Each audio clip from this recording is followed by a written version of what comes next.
चले जी, हम आपके सामने हाजिर हो गए और आप लोग हमारे सामने। और हम लोग आज से एक ऐसा प्रोग्राम शुरू कर रहे हैं,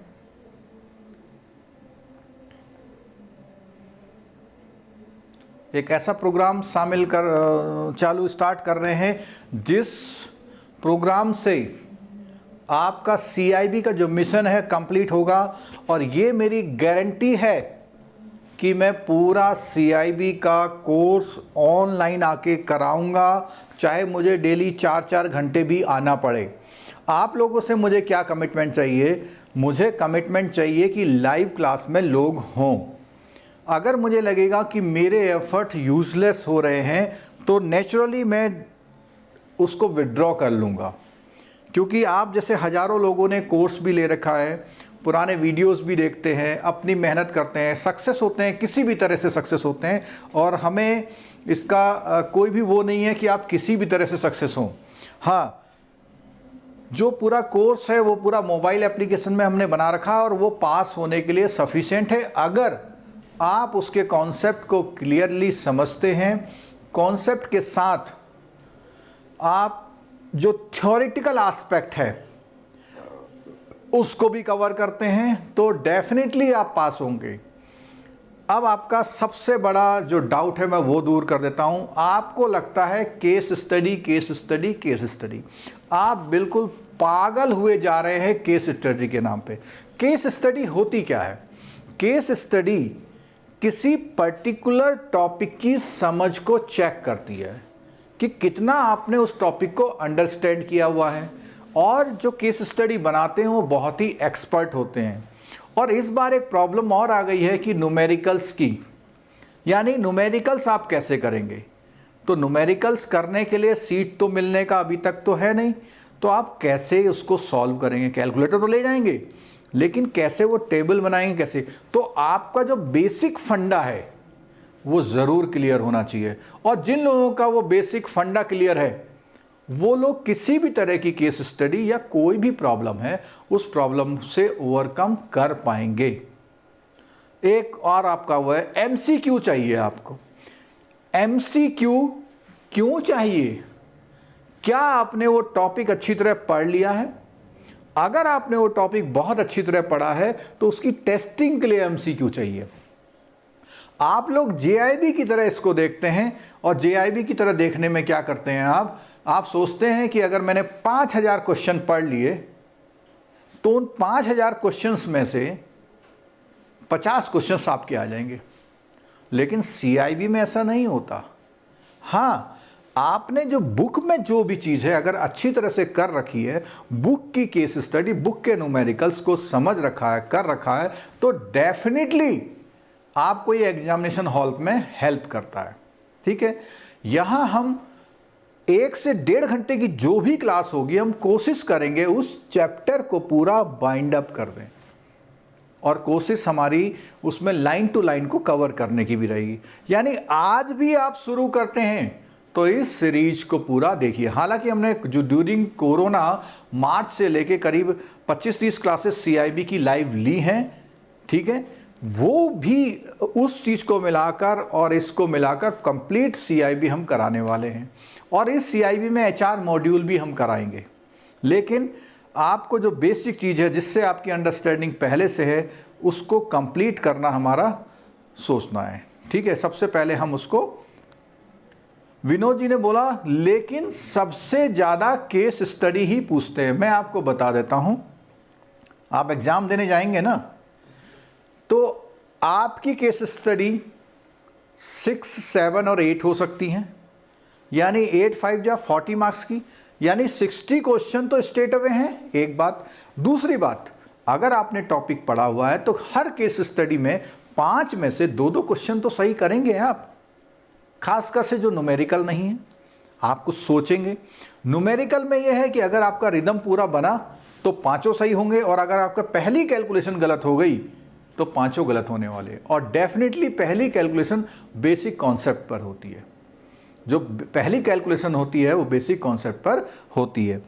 और मैं आपको ये भी बताना चाहता हूँ कि जो मैं आपको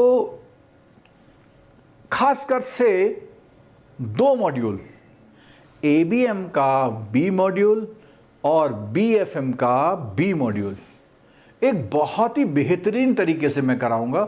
अपना जो पूरा 26 साल का बैंकिंग एक्सपीरियंस के साथ जो एजुकेशन एक्सपीरियंस है हायर स्टडीज का, इंडियन इंस्टीट्यूट ऑफ मैनेजमेंट से MBA का, उसके अलावा 12 ईयर का कोर JIB CIB की टीचिंग का। और इस JIB CIB की टीचिंग के एक्सपीरियंस की बात ना, हो सकता है मैंने थाउजेंड्स स्टूडेंट नहीं पढ़ाए हों, लेकिन मैंने 20 बैच पढ़ा रखे। तो आप ये देखिए, जब 20 बैच का रिपीटेशन होगा, एक समय ऐसा था कि एक हफ्ते में हम CIB कराते थे, लोग पास हो जाते थे। धीरे धीरे करके वो समय अब ऐसा आ गया है कि पेपर का लेवल टफ होता जा रहा है।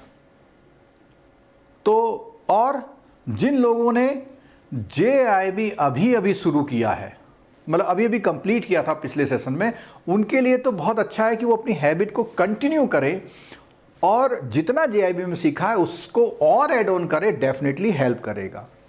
JIB का बहुत बड़ा हेल्प आपको रिटेल में भी मिलता है, बहुत सारे कॉमन टॉपिक होते हैं। और आज जो हम ये टॉपिक शुरू कर रहे हैं, ये टॉपिक प्योरली CAIB के, ये जो टॉपिक है CAIIB के ABM के B मॉड्यूल को लेकर शुरू हो रहा है। और इस टॉपिक में अभी तक मेरा चैलेंज है, इस मॉड्यूल में मार्केट में कोई भी कंक्रीट कोर्स अवेलेबल नहीं है। मैं ये चैलेंज इसलिए कर रहा हूँ क्योंकि मैंने और लोगों के भी कोर्स देखे हैं, थ्योरेटिकल कवर किया हुआ है, बिल्कुल डिटो नोट्स बने हुए हैं, लेकिन नोट्स तो कॉन्सेप्ट क्लियर नहीं कर पाते जब तक आपका भी कुछ लेवल उस पर नहीं हो। हमने ये चीज़ अपने जो मैंने बताया 20 बैचेज का experience plus banking experience plus higher study का एक्सपीरियंस, और जो हम लोगों ने नेट क्वालिफाई किया हुआ है इकोनॉमिक्स से भी और मैनेजमेंट से भी, उन सब चीज़ों को मिला करके, और बाकी आप मेरी उम्र देख ही रहे हैं, इन सबको मिला लीजिए, तब हम आपके सामने पढ़ा रहे हैं। तो साथ रहेंगे तो पूरा कोर्स कंप्लीट होगा। और एक चीज़ और कि जब हम पढ़ा रहे हैं, कोशिश तो मेरी ये रहती है कि मैं पूरी बुक पढ़ा दूं और हर दिन एकदम चमत्कार करा दूं, लेकिन रियलिटी में ये पॉसिबल नहीं है। तो कुछ क्या है, कुछ ऐसे टॉपिक भी हैं जहां पे फैक्ट है, और हो सकता है किसी एक आध टॉपिक पर मेरी भी उतनी पीच नहीं हो, मैं वहां तक नहीं पहुंच पाता हूं, तो उसके लिए मेरी तरफ से मतलब मैं आप लोगों से क्षमा भी मांगूंगा। लेकिन ओवरऑल हमारा टारगेट है CIB को कंप्लीट करना। तो CIB को कंप्लीट करने के लिए बहुत सफिशिएंट मटेरियल में अवेलेबल कराने वाला हूं। ठीक है, इतनी बात से जो लोग एग्री हैं वो लोग यस कर दीजिए। और अगर आपको क्लासेस रेगुलर चाहिए तो 100 से कम की नंबरिंग पे मेरे लिए क्लास लेना मुश्किल हो पाएगा। आपको पता है कि इस बार IIBF ने केवल स्टूडेंट्स को नहीं, जो टीचर पढ़ा रहे हैं उनके लिए भी समस्या पैदा कर दी है। आप बताइए कि 4 वीक में 6 पेपर, तो कितने कितने घंटे पढ़ाएंगे। ठीक है, दिन भर की इंगेजमेंट आपकी बैंक में रहती, दिन भर हम पढ़ा नहीं सकते। ठीक है, हो सकता है कि हम कोई एक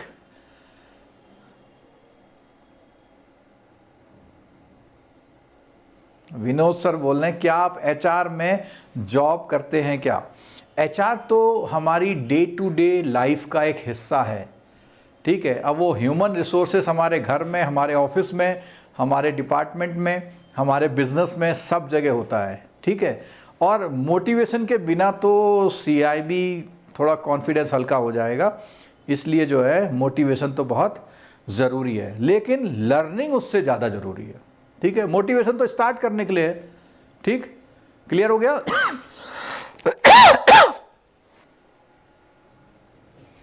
आपकी स्क्रीन पर ये टॉपिक दिखाई दे रहा है, जो टॉपिक हमें कवर करना है। आपकी स्क्रीन पर वो टॉपिक दिखाई दे रहा है जो हमको आज कवर करना है। ठीक है, और थोड़ा सा शायद क्लियर नहीं आ रहा है, तो क्लियर लाने के लिए हमें थोड़ा सा एफर्ट करने पड़ेंगे। 1 सेकंड आप लाइन पे रहिए, जिससे मैं थोड़ा सा इसको ब्राइटनेस को कंट्रोल कर लूँ, जिससे यस, क्लासरूम बहुत अपग्रेडेड हो गया है। बहुत सारा इन्वेस्टमेंट किया हमने। ये जो आपके सामने दिख रहा है, ये 4 लाख का पैनल ही पैनल है, उसके साथ पूरा स्टूडियो सेटअप किया हुआ है, और बाकी आप सब लोग जो सहयोग करते हैं हमें, उसकी हेल्प से हम ये सब कर पाते हैं। ठीक है, तो थोड़ा सा रीडेबिलिटी हुई, थोड़ी सी तो हुई, लेकिन चलिए देख के बताइए कि अभी ये ठीक आ रहा है या नहीं आ रहा है। चलो, अब हम इसको एक्सेप्ट कर लेते हैं। इस एक्सेप्टेंस के साथ हम लोग इस टॉपिक को शुरू कर रहे हैं। ठीक है, चलिए, तो आज शुरू कर रहे हैं CIB का ABM पेपर का B मॉड्यूल का पहला टॉपिक, जिसका नाम है सैम्पलिंग मेथड्स। Sampling methods. तो सैम्पलिंग मेथड्स की जब हम बात करेंगे तो हम ये सैम्पलिंग को भी जानेंगे। जब हम सैम्पलिंग मेथड की बात करेंगे तो हम सैम्पलिंग को भी जानेंगे कि सैम्पलिंग क्या होती है। ठीक है, उसके साथ साथ इस टॉपिक में हम लोग क्या क्या चीज़ें कवर करने वाले हैं वो देख लीजिए आप लोग। और जब भी आप कोई बुक में टॉपिक पढ़ें तो उस टॉपिक का ऑब्जेक्टिव अगर पढ़ेंगे आप पढ़ेंगे तभी आपको समझ में आएगा कि आप क्या चीज़ पढ़ने वाले हैं और कितना समझे या कितना नहीं। देखिए, इंट्रोडक्शन में सैम्पलिंग के बारे में होगा। रैंडम सैम्पलिंग क्या होती है, बहुत इंपॉर्टेंट कॉन्सेप्ट है। सैम्पलिंग का डिस्ट्रीब्यूशन क्या होता है, सैम्पलिंग फ्रॉम नॉर्मल पॉपुलेशन क्या होता है, sampling from non normal population क्या होता है, सेंट्रल लिमिट थ्योरम क्या होती है, और फाइनाइट पॉपुलेशन मल्टीप्लायर होता है। सबसे पहला क्वेश्चन मेरा आप लोगों से यह है कि कितने लोग इस वर्ड को आज पहली बार सुन रहे हैं, नॉर्मल पॉपुलेशन। कितने लोग सैम्पलिंग फ्रॉम नॉर्मल पॉपुलेशन, इस नॉर्मल पॉपुलेशन को आज फर्स्ट टाइम सुन रहे हैं?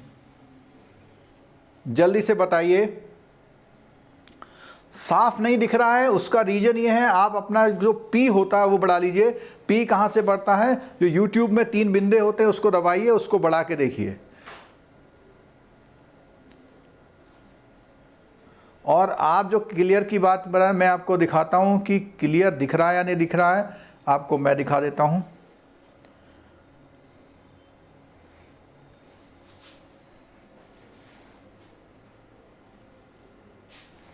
ये देखिए,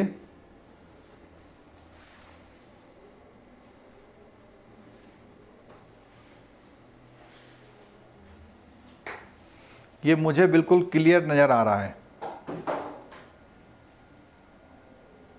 आप लोगों को नहीं दिख रहा होगा, लेकिन मुझे बिल्कुल क्लियर।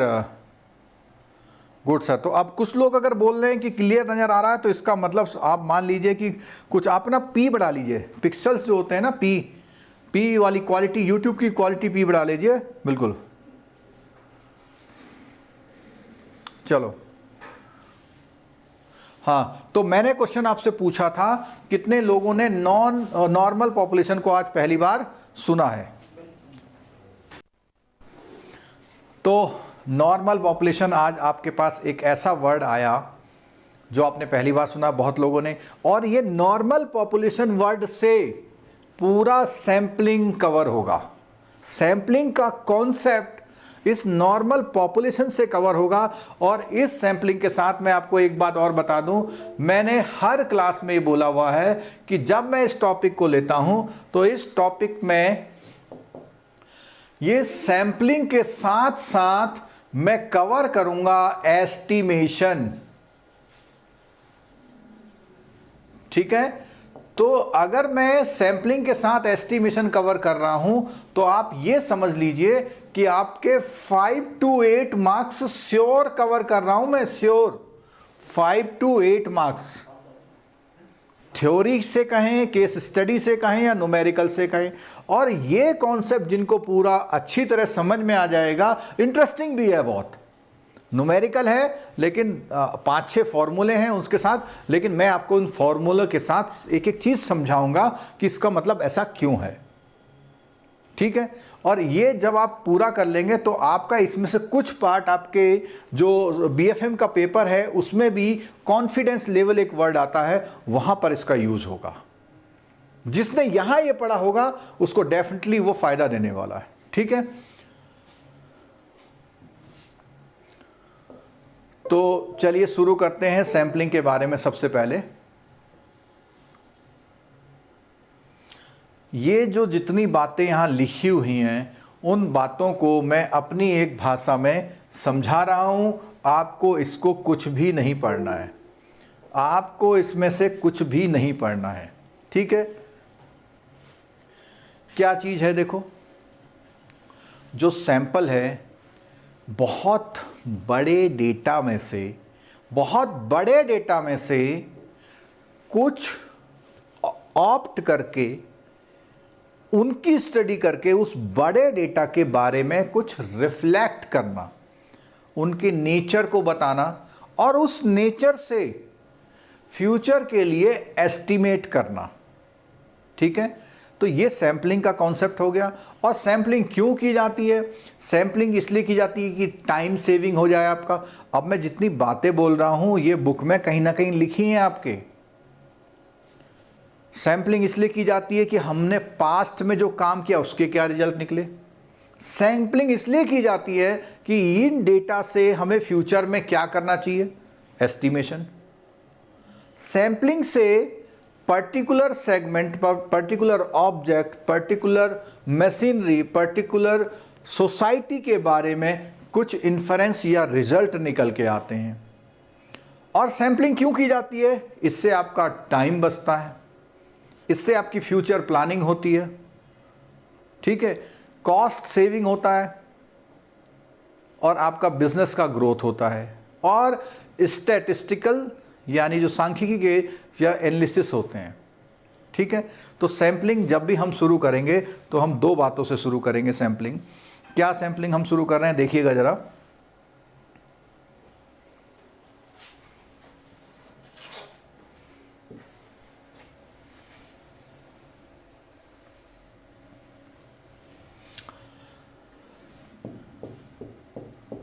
कोई भी बहुत बड़ा एरिया, देखो टॉपिक अगर स्लो हो सकता है तो आप शिकायत नहीं करेंगे, क्योंकि टॉपिक को आज हमें बहुत ढंग से करना है, इसलिए आप शिकायत नहीं करेंगे।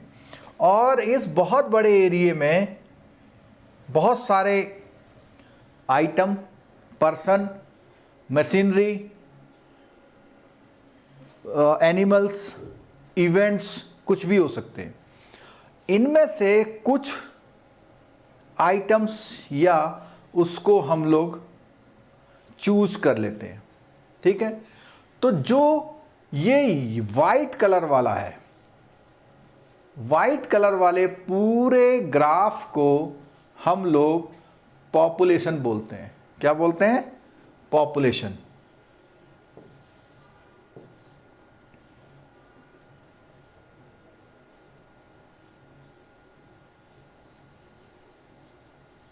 ठीक है, पूरे ग्राफ को हम लोग क्या बोल रहे हैं? पॉपुलेशन बोल रहे हैं। और पॉपुलेशन में ये सारे लोग हैं, लेकिन अगर हम इनकी बात करें, तो ये जो है हमारे लिए एक सैंपल है। क्या है? सैंपल है, ठीक है। तो अभी एक बात समझ आई, बहुत बड़े एरिया में से कुछ सैंपल हमने लिए, ठीक है। इन सैंपल का रिप्रेजेंटेशन जब हम करते हैं तो उसमें ये कितने हैं? ये होते हैं हमारे सैंपल के हिसाब से अगर हम इनको बोलेंगे तो ये होते हैं n, और इधर पॉपुलेशन को बोलते हैं कैपिटल N। यानी जितने ये डॉटेड ओवरऑल हैं इनकी नंबर n है, और जिस पे हम स्टडी कर रहे हैं वो सैंपल है और इसको हम बोलते हैं पॉपुलेशन का साइज या सैंपल का साइज, पॉपुलेशन का साइज या सैंपल का साइज। ठीक है, इसके अलावा अगर हम पॉपुलेशन के मीन की बात करें तो पॉपुलेशन के मीन की बात करते हैं और इधर हम सैंपल के मीन की बात करते हैं। तो इसके मीन को बोलते हैं म्यू और इसके मीन को बोलते हैं एक्स बार। ठीक है, इसी तरह हम पॉपुलेशन के स्टैंडर्ड डेविएशन की बात करें तो इसको हम बोलते हैं सिग्मा और सैंपल के स्टैंडर्ड डेविएशन की बात करें इसको बोलते हैं स्मॉल एस। ठीक है, तो ये जो हमारे निकल के आए ये और ये क्या है, इस n और n का रिलेशन है, इस मीन का रिलेशन है और इस स्टैंडर्ड डेविएशन का रिलेशन है। तो सबसे पहला जो चार्ट हमारा ये बना, इस चार्ट में हमने ये बताया कि पॉपुलेशन क्या होता है और सैंपल क्या होता है और उसको किस तरह से रिप्रेजेंट करते हैं और उसको किस तरह से हम रिप्रेजेंट करते हैं। ठीक हो गया।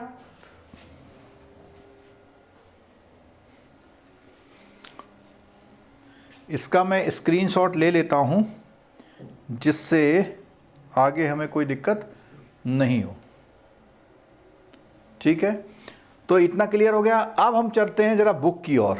अब हम चलते हैं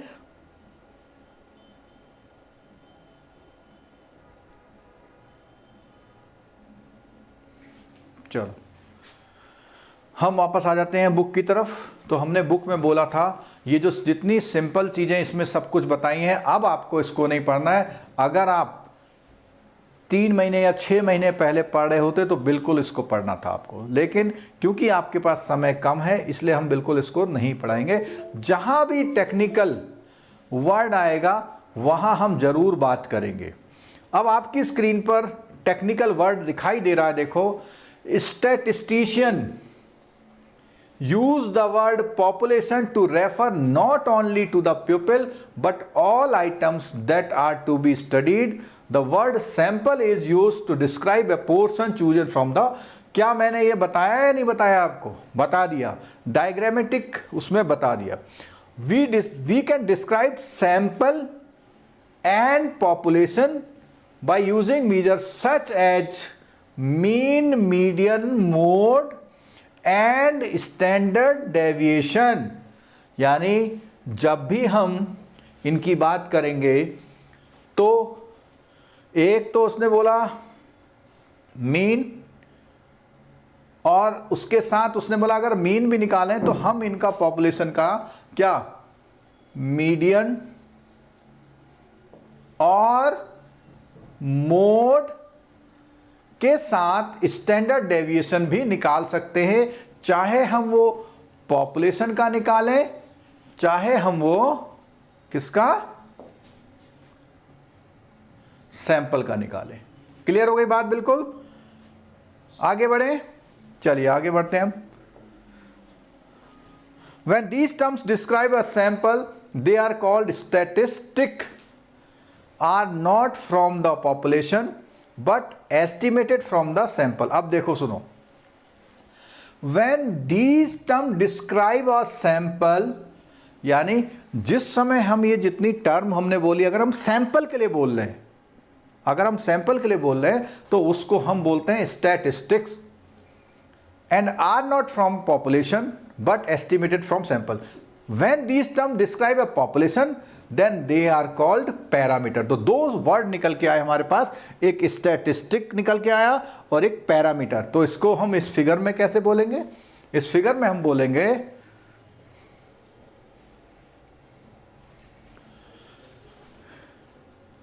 अगर सैंपल की बात करेंगे तो ये स्टैटिस्टिक्स कहलाती है।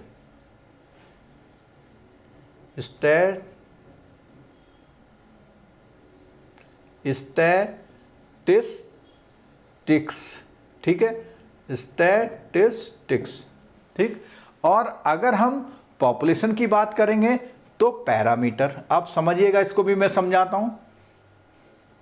देखो, जो पूरे पॉपुलेशन में है उसकी ये सारे चीजें पैरामीटर कहलाती हैं। जब हम सैंपल से उठाते हैं वो चीजें तो ये हमारी स्टैटिस्टिक्स कहलाती है।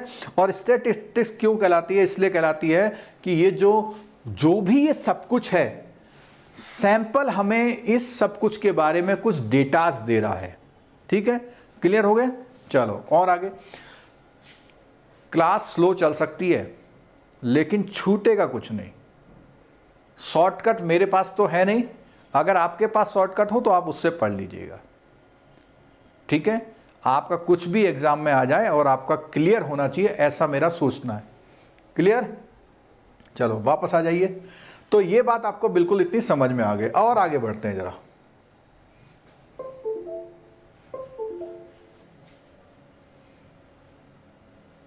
जितना हमने अभी तक बताया क्या इस स्क्रीन से क्लियर है? देखो, statistics is a characteristics of a sample, parameter is a characteristics of population.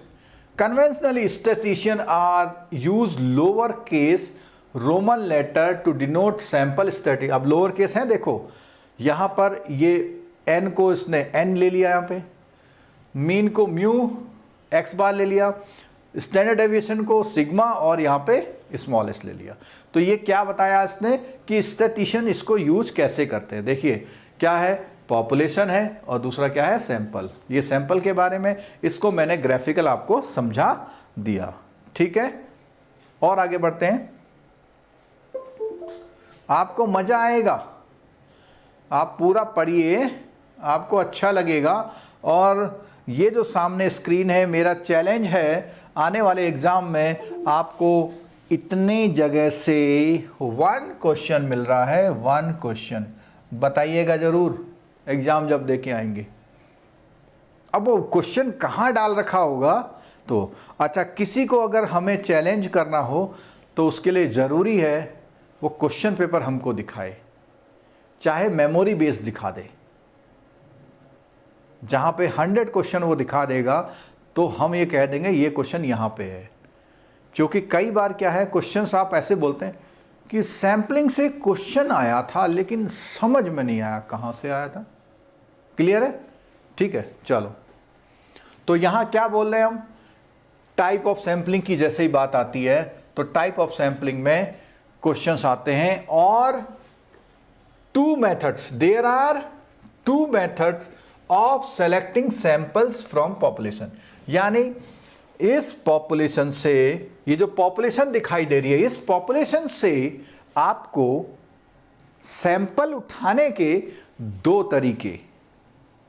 जैसे हमने उठाया, अब हमने ये दूर दूर उठा लिए या हमने सारे कहां से उठा लिए, पास पास उठा लिए।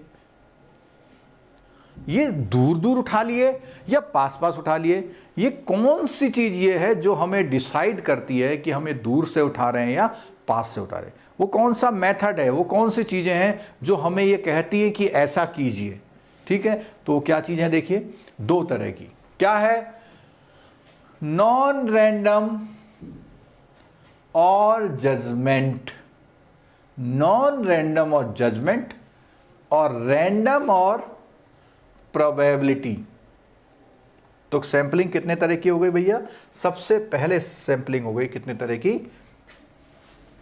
एक तो हो गया, मैं यहां पे लिख रहा हूं नॉन रैंडम, ठीक है, और यहां पे क्या हो गया, रैंडम। ठीक है, नॉन रैंडम का मतलब क्या है? रैंडम का मतलब रैंडमली होता ना, कहीं से भी कुछ भी। ठीक है, तो जो रैंडम है वो नॉन जजमेंटल है। वो क्या है?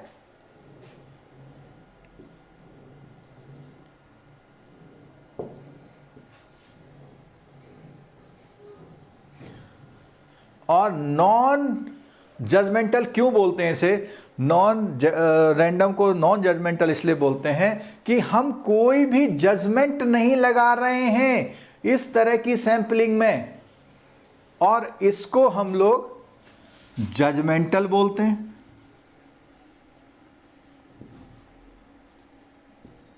ठीक है, अब यहां पर नॉन रैंडम और जजमेंटल तो हो गया, यानी हमने रैंडम नहीं लिखा, कुछ रैंडमनेस को हटा दिया तो जजमेंटल है, और यहाँ पे रैंडम को नॉन जजमेंटल जिसका नाम है प्रोबेबिलिटी। जब आपने प्रोबेबिलिटी टॉपिक कभी भी लाइफ में पढ़ा होगा तो उसमें बताया होगा किसी भी चीज़ के होने की प्रोबेबिलिटी बिना किसी बायसनेस के, यानी अगर हम एक थैले में से कंचे निकाल रहे हैं, बॉल्स निकाल रहे हैं, तो हम देख के नहीं निकालें, छुपा के निकाल लें, यानी किसी के भी आने का चांस हो तो वो प्रोबेबिलिटी। तो एक क्वेश्चन अक्सर जो है इससे आपका आ जाता है, एक क्वेश्चन अक्सर इस 2 वर्डों से आ जाता है, ठीक है। और आगे देखते हैं, आगे क्या बोलता है, इन probability sampling all the items of the population have a chance. तो जो मैंने अभी थोड़ा एक्सप्लेन किया था वही बात बोल रहे हैं कि प्रोबेबिलिटी सैंपल में क्या हो रहा है, सबके चांस बराबर हैं। In judgement sampling personal knowledge और opinion are used to identify the item from the population that are to be included in the sample. अब देखो, जब कोई भी जजमेंटल सैंपलिंग यानी कुछ डिसीजन लेके कर रहा है, तो जो बंदा वो कर रहा है उसकी personal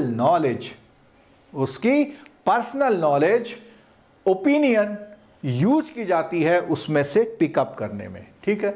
a sample selected by judgment sample is based on someone's experience with the population. और जो ये जजमेंटल सैंपलिंग है उसमें उस बंदे का उस पॉपुलेशन के बारे में पहले से कुछ एक्सपीरियंस होता है, यानी उस पॉपुलेशन के बारे में वो पहले से कुछ जानता है, ठीक है। An oil drilling company would ask an experienced geologist to test different terrains or land beneath the sea before deciding whether to explore for oil। यानी वो क्या है, जब उसे ऑयल ढूंढना है तो वो क्या कहता है कि वो उसके जो इंजीनियर है, जो जियोलॉजिस्ट है, उसको बोलता है कि भैया कहाँ कहाँ से तेल निकल सकता है। Sometimes a judgement sample is use as a pilot और trial sample to decide how to take a random sample later. तो जजमेंट सैंपल में पहले तो वो कुछ ना कुछ क्राइटेरिया लगाते हैं, क्या कहते हैं, ऐसा करो जहाँ जहाँ गड्ढा दिखाई दे रहा है वहाँ वहाँ ड्रिलिंग कर लो।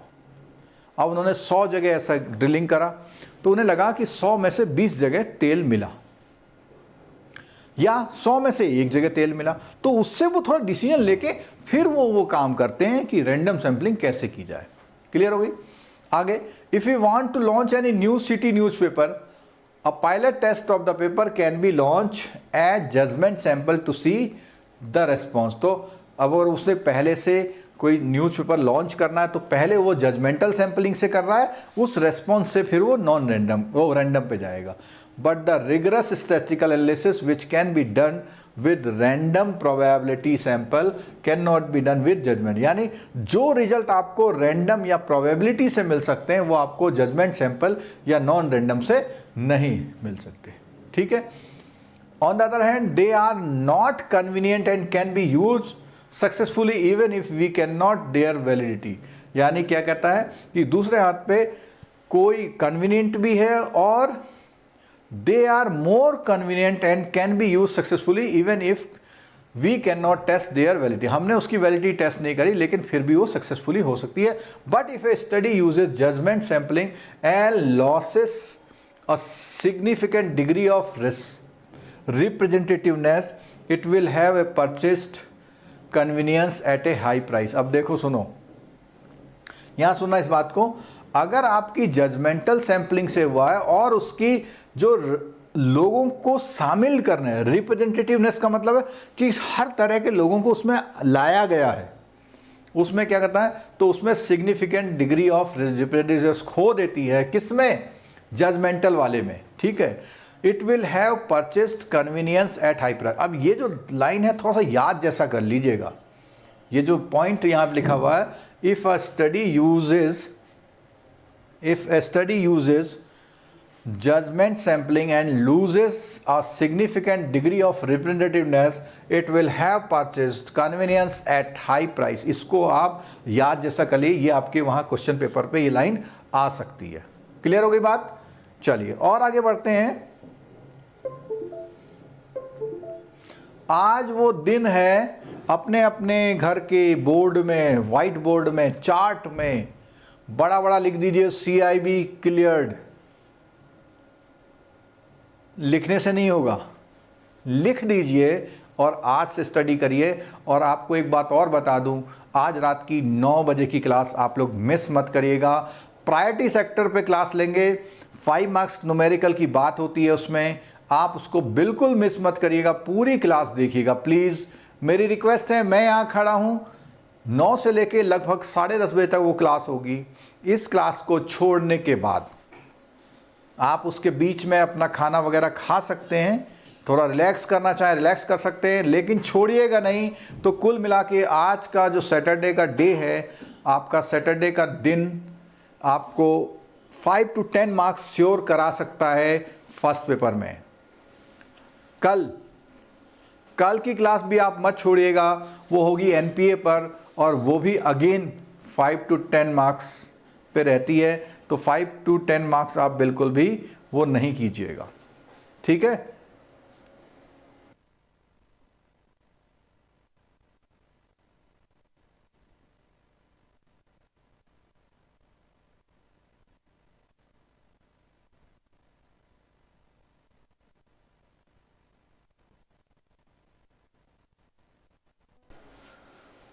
ठीक है, चलो अब जब हम सैंपलिंग की बात कर रहे थे तो एक वर्ड आ गया बायस्ड सैंपलिंग। बहुत अच्छा एग्जांपल दूंगा आपको मैं, बायस्ड सैंपलिंग। ठीक है, अब बायस्ड सैंपलिंग में क्या होता है,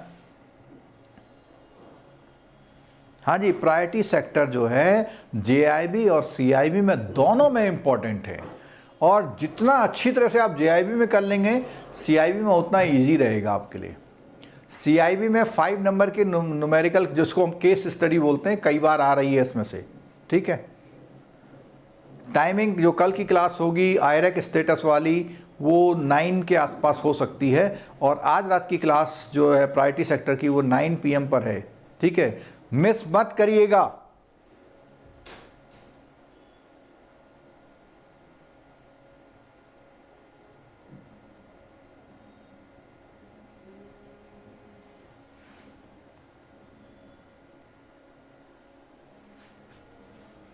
चलो, तो सैंपल में एक वर्ड आ गया बायस सैंपल। मैंने बोला था बायस सैंपल का एग्जांपल लेता हूं।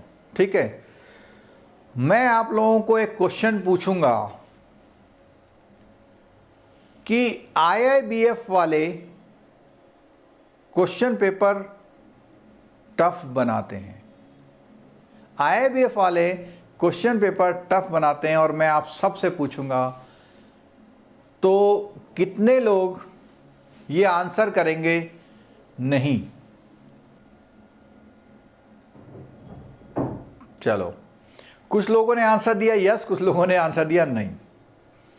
जिन लोगों ने नहीं आंसर दिया वो लोग बायस्ड हैं, मीन्स वो मेरे इस कहने से, उन्होंने कहा यस नहीं कहते, नहीं कहेंगे, उनके मन में एक बायसनेस आ गई। उनको आंसर क्या देना है, रियलिटी अलग है।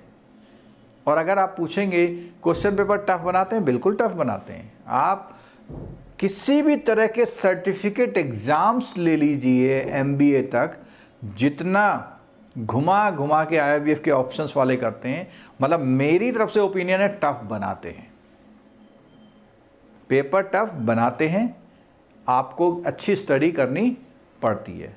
ठीक है,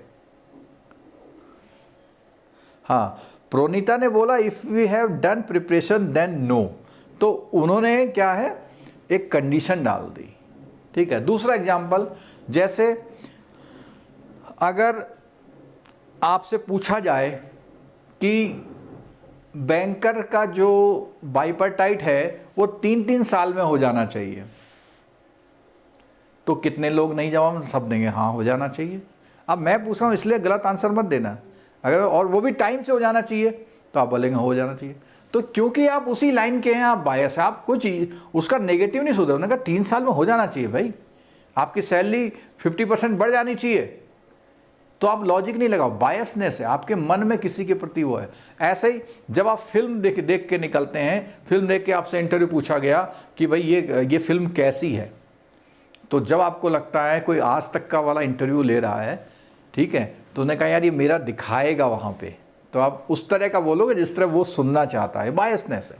ठीक है, चलो। शालिनी सिंह कह रही है दिसंबर 2019 वेरी डिफिकल्ट सर। शालिनी जी बिल्कुल आपने ठीक बोला, डिफिकल्ट था, लेकिन लोग पास क्यों हो गए? वो कौन लोग पास हुए? वो लोग पास हुए जिन्होंने तैयारी हार्ड की थी, मतलब मीन्स उस डिफ़िकल्ट पेपर के लिए लेवल की तैयारी की थी, अच्छा स्टडी किया था, वो लोग पास हुए हैं।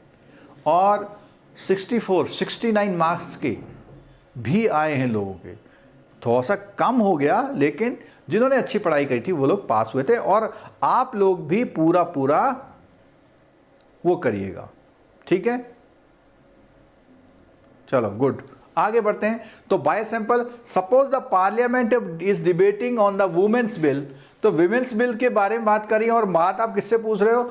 वुमेन से ही पूछ रहे हो। तो women are the most affected by women's bill. You go and interview lot of women in different cities, town, rural area, then you report the overwhelming 95% women कह रही हाँ जी बिल्कुल हो जाना चाहिए। तो जब जिससे रिलेटेड होता है, जिसका अपना फ़ायदा दे रहा होता है, तो वो चीज़ नहीं देखता। तो ऐसे भी सैंपल होते हैं। Some time later the government had take up the issue the foreign direct investment in the print media, since newspaper publishers are the most affected, you contact all of them, both national and regional newspaper report majority is not in favor of FDI in print media। तो अब क्या है FDI in print media? तो अभी कुछ news recent आई है जिसमें बैंकों को फॉरेन लोगों की पार्टनरशिप बढ़ाने की बात चल रही है, यानी बैंकों का कंट्रोल और प्राइवेटाइज करने पे, FDI पे जोर की बात चल रही है। ऐसा कुछ न्यूज़ मैंने कल सुनी थी। तो ये भी जो डिसीजन है, तो अगर आप पूछोगे बैंक वालों से क्या ये डिसीजन गलत है, तो हो सकता है वो लोग क्या कहे कि ये डिसीजन गलत है, ऐसा नहीं होना चाहिए। लेकिन इसका दूसरा पर्सपेक्टिव भी है, क्या इसके रीजन होंगे या नहीं होंगे। BFM की भी लाइव बहुत जल्दी शुरू कर दूंगा मैं, ठीक है। चलो और देखिए आगे, आपको पास करा के मानेंगे, आप परेशान नहीं होइए, आपको हम पास जरूर कराएंगे, आप बिल्कुल साथ बने रहना है। आप लोग मुझे मोटिवेट करेंगे तभी तो मैं टाइम निकालूंगा आपके लिए। इस बीच में जितने लोगों ने अभी तक चैनल सब्सक्राइब नहीं किया है, प्लीज़ सब्सक्राइब कर दो, ठीक है। हमें भी किसी दौड़ में शामिल कर लो, कम से कम हमारे भी सब्सक्राइबर 50,000 तो कर दो, ठीक है। चलो, बायस्ड का एग्जाम्पल और चाहिए, पूछते हैं ये बायस्ड का एग्जाम्पल और पूछते हैं। तो बायस्ड का एग्जाम्पल मैं अभी सोचता हूँ और आपको देता हूँ, ठीक है।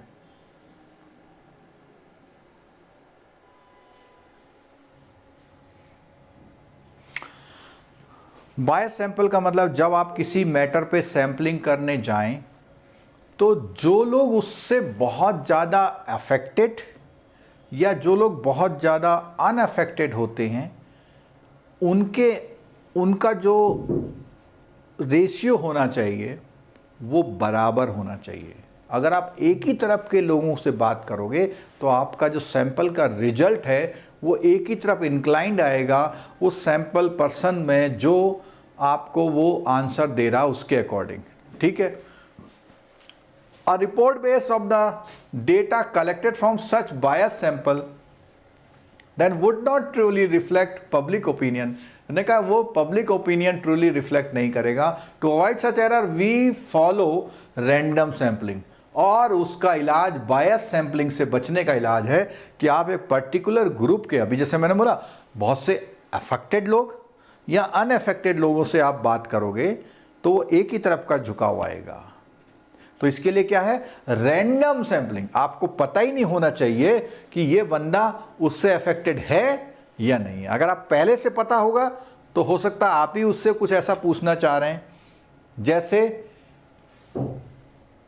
ओपिनियन पोल आते हैं, ओपिनियन पोल आते हैं आजकल, इसमें आपके मोबाइल पे ओपिनियन पोल आते हैं, वेबसाइट में साइड में ओपिनियन पोल आते हैं, ठीक है।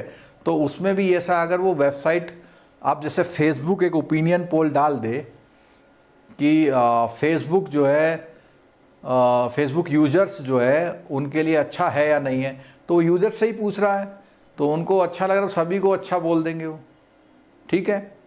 या जो लोग फेसबुक यूज़ नहीं कर रहे उनसे पूछ रहा है फेसबुक कैसा है, वो सब लोग खराब बोल सकते हैं, ठीक है। चलो, अब आया दूसरा नंबर क्वेश्चन आपके सामने स्क्रीन पर। ये क्वेश्चन यहाँ नहीं आया, एग्जाम में आएगा। क्यों आएगा? क्योंकि इस 4 सैंपलिंग को क्लियर करना बहुत ज़रूरी है। ये जो 4 टाइप की सैंपलिंग है, इन 4 टाइप की सैंपलिंग को क्लियर करना बहुत ज़रूरी है। आज हम समझ जाएंगे, छोटे छोटे डाउट दूर करते हुए चलेंगे। क्लियर हो गई? तो पहली बात कौन सी है? एक तो बहुत सिंपल है सारी रैंडम। दूसरी है सिस्टमैटिक, या हम ऐसे कह सकते हैं सिस्टमैटिक रैंडम सैंपलिंग। थर्ड है स्ट्रैटिफाइड, स्ट्राटा एक ग्रुप, क्लस्टर भी एक ग्रुप। और जो आपका क्वेश्चन आता है वो क्वेश्चन आता है इन दोनों से अधिकतर, क्योंकि इन दोनों में आपका छोटा सा कंफ्यूजन रहता है, ठीक है। तो इस पे समझते हैं, हम लेके के सैंपलिंग को लेके चलेंगे। सबसे पहले हमारी सैंपलिंग है, कौन सी है सैंपलिंग? Simple random sampling. कौन सी है? सिंपल रैंडम सैंपलिंग, ठीक है। तो सिंपल रैंडम सैंपलिंग में क्या है, क्वेश्चन देखिए जरा। इसमें क्वेश्चन क्या है, इसमें क्या है, ऐसा samples by method that allow each possible sample to have an equal probability of being picked and each item in the entire population to have an equal chance. ऐसी सैंपलिंग जिसमें से ये जो सारे लोग हैं, इन सारे लोगों का चुनने का चांस लगभग बराबर है, ठीक है। कौन? इसका भी, इसका भी, इसका भी, सबका चांस अगर बराबर हो जाएगा तो ऐसी सैंपलिंग को हम सिंपल रैंडम सैंपलिंग बोलते हैं, ठीक है। क्लियर हो गया? अगली बात करते हैं अब। Suppose we have 4 teenager participating कर रहे हैं। कौन है वो? जो बहुत जल्दी समझ जाएंगे, ABCD। अब आपको 2 लोगों का ग्रुप बनाना है, 2 लोगों का ग्रुप बनाता है, तो इसमें मैक्सिमम जो ग्रुप बन सकते हैं 1 2 3 4 5 6 बन सकते हैं 4 लोगों में से। और वो कैसे कैसे हैं? 2-2 लोगों के ग्रुप से, 2-2 लोगों के ग्रुप से बन रहे हैं। तो अगर 2-2 लोगों के ग्रुप से बनेंगे तो कैसे बनेंगे? A का B के साथ, C के साथ, D के साथ, AB, AC और AD हो गया। अब B का C के साथ, B का D के साथ, B का C के साथ, B का D के साथ, और एक ग्रुप इसमें रह गया, कौन सा? C और D का, इन दोनों का ग्रुप। तो ये ग्रुप हो गए। अच्छा, ये ग्रुप जो बने हैं, ये 6 ग्रुप किस फॉर्मूले से बने हैं? ये जो 6 ग्रुप बने हैं, ये कौन से फॉर्मूले से बने हैं आपको बताना है।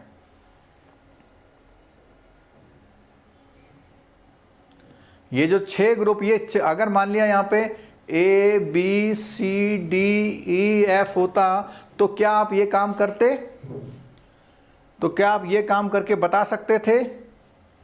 तो ये काम करके आप नहीं बता सकते थे, ठीक है। तो कैसे, कौन सा फॉर्मूला है जिससे ये बने हुए हैं?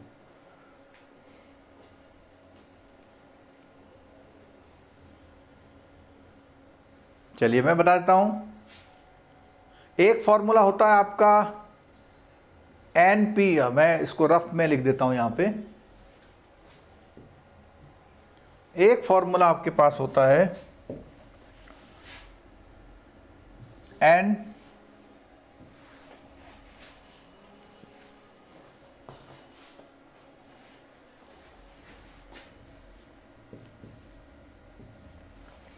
एक होता है NCR।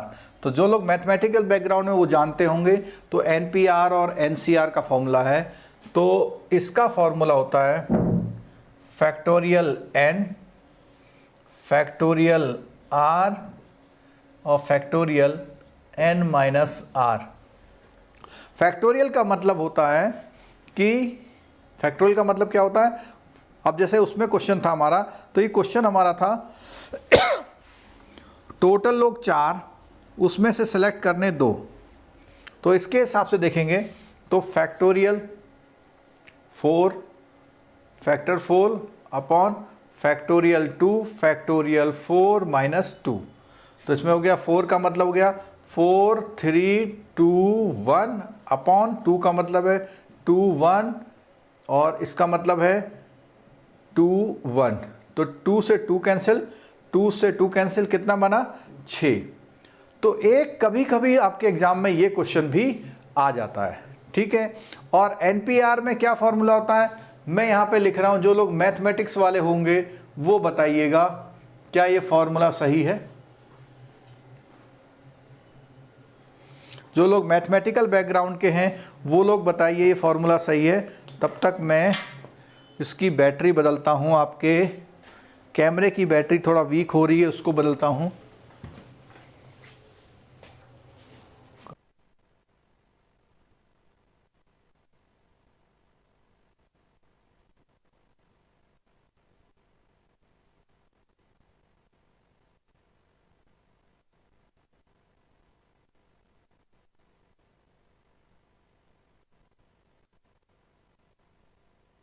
आप लोग बताइए इसमें से कौन सा फॉर्मूला सही है।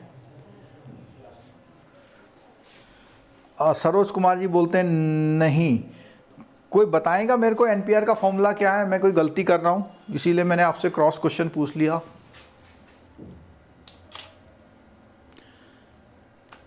हाँ, आप लोगों की एक प्रॉब्लम हो रही होगी, उसको टाइप करना मुश्किल हो रहा होगा। तो मैं NPR का फॉर्मूला कैसे आपको कंफर्म करूं कि क्या होता है। एक मिनट में बैटरी ज़रा सा बदल ले रहा हूं, आप लोग पेशेंस रखिएगा ज़रा सा।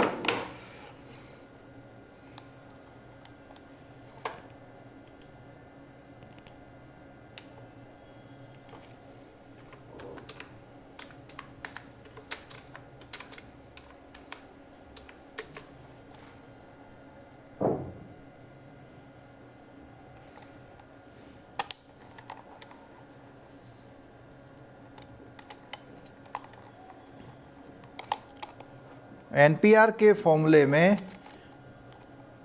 फैक्टोरियल n अपॉन, ज़रा बैटरी बदल लो, मैं अभी लिख के बताता हूँ आपको।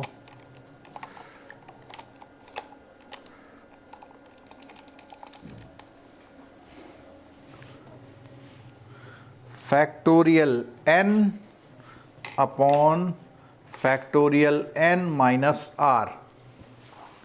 तो मैंने जो नीचे r लिखा हुआ है उस r की जगह आपका आ जाएगा, और p का मतलब परम्यूटेशन और c का मतलब कॉम्बिनेशन, c का मतलब कॉम्बिनेशन। चलो, लोगों ने टाइप कर दिया भाई, बहुत एक्सपर्ट टीम है हमारी, एक्सपर्ट टीम है बिल्कुल, उन्होंने टाइप भी कर दिया फॉर्मूला। तब तक मैंने इधर ये बैटरी भी चेंज कर दी है, क्या फैक्टर। तो ये 2 फॉर्मूले आपके परम्यूटेशन कॉम्बिनेशन के, कभी कभी एक क्वेश्चन इससे भी पूछ लेता है, ठीक है। आगे बढ़ते हैं हम लोग इस टॉपिक पर। ओहो, मैंने मिटा दिया, कोई बात नहीं, चलो। हाँ, तो ये बात समझ में आ गई, ये 6 कैसे आए, मेरे ख्याल से सबको समझ में आ गई होगी। और अगर हम बात करें कि उनकी जो प्रोबेबिलिटी है, वो प्रोबेबिलिटी इस ग्रुप की टोटल ग्रुप कितने हैं, टोटल ग्रुप हैं 6, और ये बंदा अकेला है तो इसकी भी 1/6 इसके आने की प्रोबेबिलिटी ये। तो ये सारी प्रोबेबिलिटी, एक क्वेश्चन कई बार इसमें से भी पूछा गया है, ठीक है। You would observe that any one student appears in 3 of the 6 possible. अब देखो यहाँ देखो, पहले उसने ये पेयरिंग करी, उसने बताया 6 सैंपल बन सकते हैं। अब उसने बोला उन 6 सैंपल में हर बंदे की प्रोबेबिलिटी क्या है। उस 6 सैंपल में से बोलता है कि 1 student appears in 3 of the 6 possible. तो एक बंदा ए जो है 6 चांस हैं, तो ए के क्या चांस है? ए के चांस हैं 3/6, बी के चांस हैं 3/6, सबके इन सब के चांसेस जो हैं वो probability of A B C D 1/2 होती है। अच्छा, इसके साथ मैं आपको ये भी एडवाइस करूंगा कि आप लोग जो उसका प्रोबेबिलिटी के जो क्वेश्चंस हैं, कौन से वाले? प्रोबेबिलिटी के वो क्वेश्चंस जो आपके पीओ एग्जाम वगैरह में आते थे पहले, वो जो ताश के पत्तों वाला है, प्लेइंग कार्ड्स वाला, थैले से बॉल निकालने वाला, ठीक है, हैंडशेक वाला, इन क्वेश्चनों में हल्की सी नज़र मार के आना। कई बार 5 मार्क्स का क्वेश्चन आया हुआ हो और बहुत जल्दी हो जाता है जिसने प्रैक्टिस किया हुआ। मैं यहाँ वो प्रैक्टिस नहीं करा रहा हूँ आपको, ठीक है। चलो आगे बढ़ते हैं।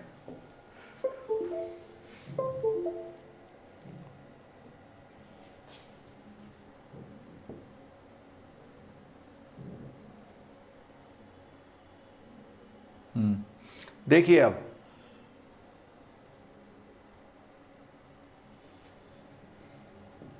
क्या बोलता है?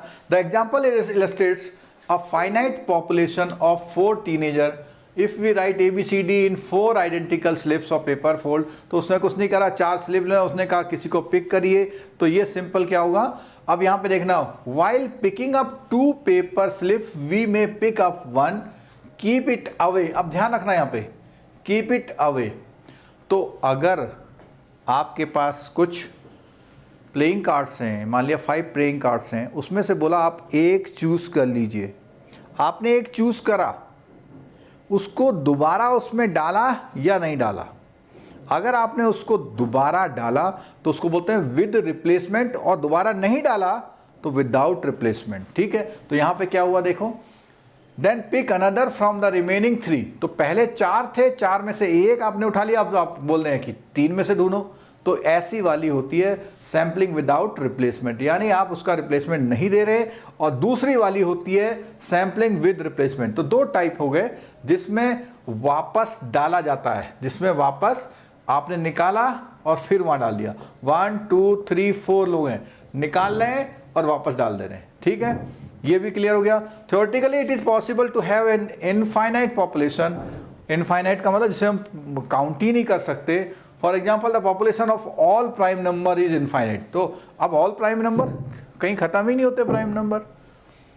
Although many population seem exceedingly large, ठीक है, वो वास्तव में तो पॉपुलेशन इनफाइनाइट नहीं है, लेकिन बहुत लंबी है। जैसे कोई फिजिकल ऑब्जेक्ट है, अगर हम बात कर रहे हैं कि अगर जो ये मंदिरों में हमारे ये सर बाल मुड़वाते हैं, बाल कटवाते हैं, तो वहाँ मान लिया 1000 लोगों ने बाल वो कर दी, तो उनके बालों को गिनना तो वो क्या है, इनफाइनाइट तो नहीं, गिने तो जा सकते हैं, लेकिन क्या है, वो एक्सीडिंगली लार्ज हैं, ठीक है। After all given unlimited resources and time one can enumerate any finite population. सबके बारे में काम कर सकता है।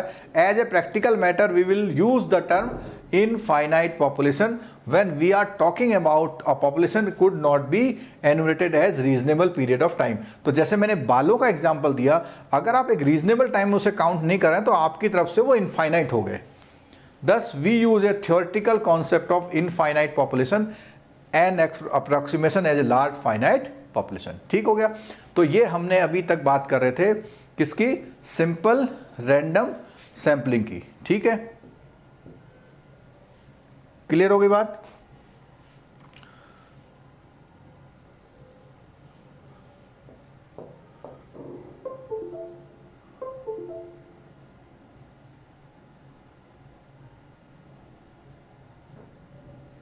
चलो इसमें थोड़ा सा कॉन्सेप्ट और आ गया। How do random sampling, how to do random sampling कैसे करें? तो उसने बोला 100 एम्प्लॉय है कंपनी में, नीचे एक टेबल दी हुई है, उस बुक में आप देख लीजिएगा, और उसमें कितने लोगों का इंटरव्यू लेना है। उसने कहा कि interview randomly choose and sample of 10 लोगों का। तो सबके नाम लिख लिए और स्लिप में से उठाया और 10 लोगों के नाम आपके पास आ सकते हैं। This method of drawing sample works well with small group of, जब स्मॉल ग्रुप तब होंगे, but presents problem with large population also add this problem of the slip paper not being the mix well. तो कभी कभी क्या होता है, अगर वो स्लिप्स आपकी ढंग से मिक्स नहीं हुई हैं तो भी प्रॉब्लम करते हैं, ठीक है। We can also select a random sampling by using the random number. अब रैंडम नंबर से 100 नंबर है ना, जैसे 100 लोग हैं, उनने कहा 1 नंबर खड़े हो जाओ, फिर बोला 89 खड़े हो जाओ, फिर बोला 61 खड़े हो जाओ, फिर बोला 99 खड़े हो जाओ। ये क्या है, रैंडमिंग कर रहे हैं। तो उनको पर्टिकुलर सीरियल नंबर देके उनका रैंडम सीरियल उठा लेना, तो जो भी उस नंबर की पर्ची आएगी, चाहे वो ऊपर हो नीचे हो कहीं पर भी हो, तो उसको वो करेंगे, ठीक है। आगे बोलता है these number can be generated either by computer generated scramble number. अब आपको पता होगा, जैसे वो तंबोला खेलते हैं, तंबोला में खेलने में क्या होता है, एक नंबर यहाँ से रैंडमली अनाउंस करते हैं, किसी के पास भी निकल आता है, तो वो भी रैंडम है, ठीक है। आगे द टेबल बिलो, अब वो टेबल की बात कर रहा है, उस टेबल पे देखते हैं कैसे हम उसको काम करेंगे। उस टेबल पर, इस टेबल पे कैसे काम करेंगे, ये डेटा दिए हुए हैं, कुछ ये डेटा दिए हुए हैं, तो इसमें डेटा में क्या करना है, the table below shows some random digit, these numbers have been generated by a completely random process. ये नंबर जनरेट करें, the probability that any one digit from 0 through 9 will appear is the same for each digit, and the probability of one sequence of digit occurring is the same as for any other sequence of the same। तो कह रहा है जब हम random ले रहे हैं तो 0 से लेकर 9 आने की संभावना यहाँ यहाँ यहाँ सब जगह लगभग कैसी होगी, बराबर होगी। तो ये हम एग्जाम्पल ले रहे हैं सिंपल रैंडम सैम्पलिंग का। ये हम एग्जाम्पल किसका ले रहे हैं, सिंपल रैंडम सैम्पलिंग। तो उन्होंने 100 नंबर इस तरह से ले लिए। तो अभी ये बात हुई किसकी, सिंपल रैंडम सैम्पलिंग की बात हुई, ठीक है। चलिए, तो इसमें ये है, इसी पेज के नीचे है, ज़रा आराम से सरकाएंगे तो दिखाई देगा, क्योंकि मुझे लग रहा था कुछ छूट गया है इसमें। देखो ये आ गया, देखो सिस्टमैटिक सैम्पलिंग नंबर वाला, सेकंड वाला आ गया। सेकंड है, पहला तो रैंडम सिंपल रैंडम था, अब क्या आ गया, सिस्टमैटिक सैम्पलिंग आ रहा। अब क्या आ गया, सिस्टमैटिक सैम्पलिंग। इसमें क्या है, इसमें देखिए ध्यान से, इसमें जो है आप लेंगे तो सबसे पहली बात आ रही है कि uniform level that is measured in time, order और स्पेस। क्या मतलब हुआ इसका, कि जब भी आप ये सैम्पलिंग यूज करेंगे तो इस सैम्पलिंग में गैप, किसी भी तरह का गैप आप डिसाइड करेंगे। जैसे वो गैप कहाँ है, किसी टाइम का गैप, यानी हर आधे घंटे में जो हुआ। ऑर्डर का मतलब क्या है कि हर 10वां बंदा। स्पेस, हर 100 मीटर पे जो मिलेगा। तो सिस्टमैटिक सैम्पलिंग जब भी होगी तो आप जितने भी लोग हैं उन लोगों में इस तरह का एक क्राइटेरिया बना लेंगे, इस तरह का एक क्राइटेरिया बना लेंगे, और जो भी बंदा उस क्राइटेरिया में आते जाएगा उसके डेटा को कलेक्ट करेंगे, ठीक है। जैसे इसमें कहा कि प्यूपिल जो लोग हैं वो बाहर जाने चांसेस डेज ऑफ वीक में, तो चूज फ्राइडे, तो एंड ऑफ द वीक करेंगे अगर डिफरेंट डे में। तो अगर आप क्या करेंगे, फ्राइडे को लेंगे, there is higher likelihood of Friday, तो आपको क्या मिलेगा कि भैया हर फ्राइडे में लोग ज़्यादा जाते हैं, तो आपके सैंपल गड़बड़ हो सकते हैं। तो आपको अगर देखना है तो आप 6 दिन पे सर्वे करें, मतलब हर दिन पे सर्वे करें, तब सही रिजल्ट आएगा। आप फ्राइडे को ही पूछने निकल गए तो अधिकतर लोगों का आंसर आएगा हाँ हम आउटिंग पे आते हैं, ठीक है। तो आपको ये थोड़ा सा ध्यान रखना है, ठीक है। और इसमें कुछ एडवांटेज हैं। Even though systematic sampling may be inappropriate when the element lie in sequential pattern, this is method may require less time and sometimes result in lower cost than the simple. तो जल्दी से सस्ते में इससे result आपके निकल सकते हैं, ठीक है। चलिए, अब जो है आज की डेट का सबसे इम्पॉर्टेंट, आज की डेट का सबसे इम्पॉर्टेंट है, मैंने बोला एक क्वेश्चन आपका आता है स्ट्रैटाफाइड और किसमें, क्लस्टर सैम्पलिंग में। तो स्ट्रैटाफाइड में देखते हैं क्या स्ट्रैटाफाइड में है। चलिए, आप लोग जो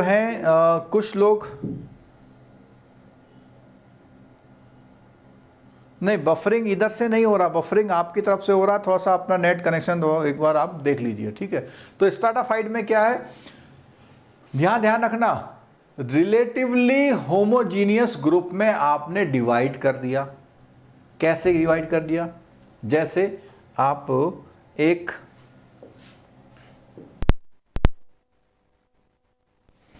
एक किस में चले गए,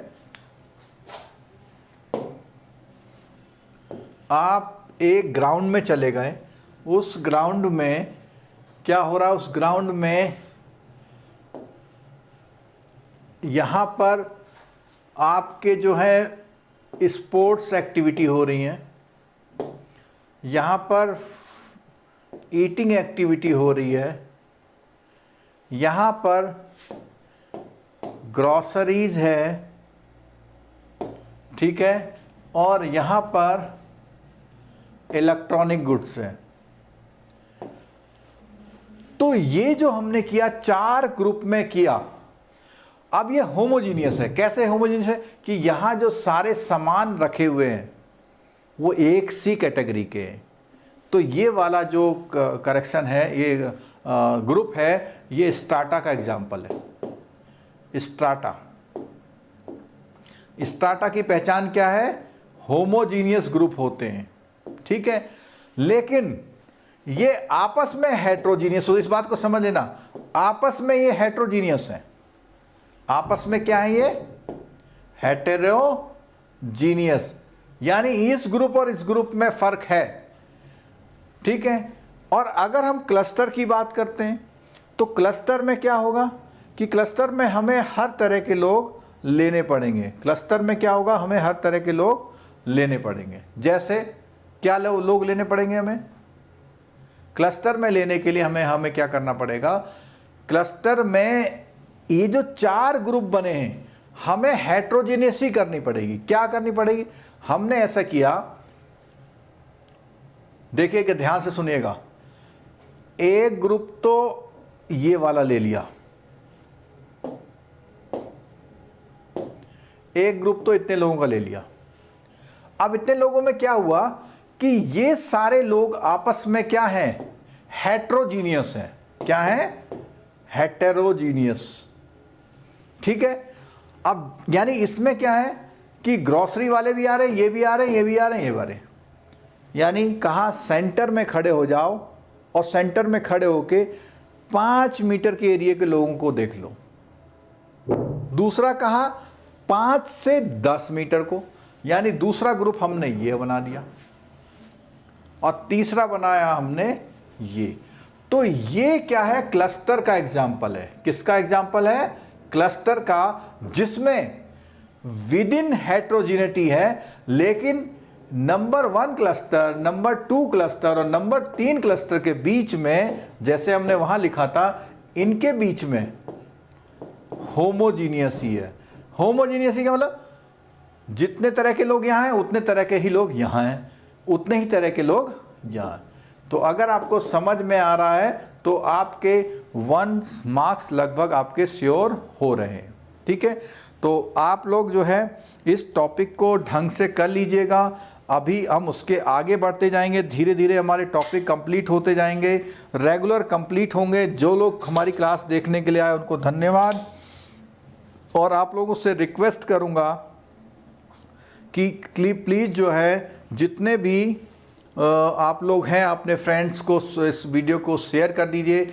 और हम मिलते हैं फिर दूसरे वीडियो में रात को 9 बजे। टॉपिक है priority sector lending, priority sector lending, ठीक है। और जब आप क्लास, ये वाली क्लास तो ऐड हो रही है, आप लोग जाके खाना वाना खा लीजिए, फिर 9 बजे फिर मिलेंगे, ठीक है। क्लियर है। जाते जाते चैनल को सब्सक्राइब जरूर करके जाइएगा, अपने दोस्तों को शेयर लिंक जरूर करके जाइएगा। Thank you very much.